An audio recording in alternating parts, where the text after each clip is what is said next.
கிறிஸ்துவுக்குள் அன்பானவர்களே, ஆண்டவராகிய இயேசுவின் நாமத்தில் அன்பின் வாழ்த்துக்கள்.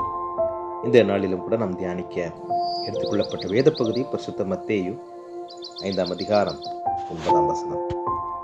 நீங்கள் தேவனுடைய புத்திரர். சமாதானம் பண்ணுகிறவர்கள் பாக்கியவான்கள், அவர்கள் தேவனுடைய புத்திரர் எனப்படுவார்கள். சமாதானம் என்றால் என்ன என்று பார்க்கும் பொழுது மன நிறைவுடன் இருக்கும் நிலையாகும்.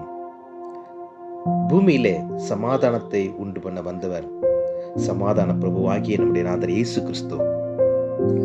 அதுவே அவரது நாமம் என்று எசேக்கியா தீர்க்கதரிசி குறிப்பிடுகின்றார். இன்று எங்கும் சமாதானம் இல்லாத சூழ்நிலை. உலக நாடுகளில் சமாதானம் இல்லை. குடும்பத்தில், சமுதாயத்தில், பணி செய்கின்ற இடத்துல, ஆலயத்துல, எனக்கு பிரியமானவர்களே, எந்த இடத்திலும் சமாதானம் இல்லாத ஒரு சூழ்நிலை காணப்படுகின்றது. இந்த சூழ்நிலையில நம்முடைய பங்கு என்ன? கடவுளை ஏற்றுக்கொண்ட பிள்ளைகளுடைய பங்கு என்ன? சமாதானம் செய்ய விரும்பி பிரச்சனைகளிலிருந்து தப்பித்து செல்வது அல்ல ஒரு கிறிஸ்தவனுடைய பங்கு. பிரச்சனைகளின், சமாதானம் இல்லாத சூழ்நிலைகளின் ஊடே இருந்து அவற்றை எதிர்கொண்டு சமாளித்து ஒரு அமைதியான சூழ்நிலையை ஏற்படுத்துவது தேவனை அறிந்த கிறிஸ்துவை ஏற்றுக்கொண்ட ஒவ்வொரு பிள்ளைகளின் கடமையாகும். சமாதானத்தை உண்டு பண்ணுகிற பிள்ளைகளாய் இருக்க நாம் அழைக்கப்படுகிறோம்.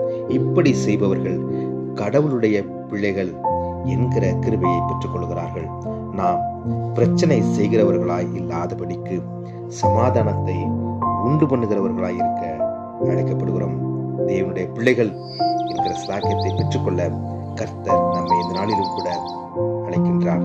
தேவன் தாமே சமாதானத்தை உண்டு பண்ணுகிற பிள்ளைகளாக இருக்க, சமாதானத்திற்கு காரணர்களாக இருக்க, சமாதான பிரபுவாகிய கிறிஸ்துவை போலவே நாமும் சமாதான காரணர்களாய் இருந்து அவருடைய பிள்ளைகள் என்கிற மகா பெரிய ஸ்லாக்கியத்தை பெற்றுக்கொள்ள தேவன் தாமே இந்த நாளிலே ஒவ்வொருவருக்கும் கிருபை அளிப்பாராக. ஆண்டவர் நோக்கி நாம் பிரார்த்தனை செய்வோம்.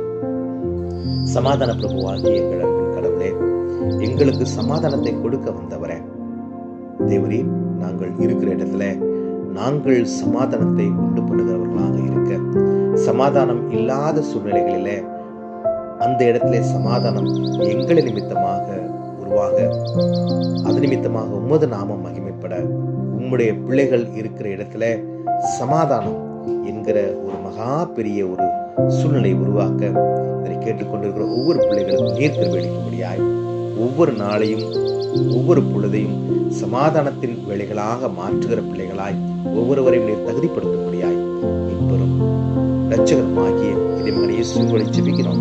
எங்கள் ஜீவனுடைய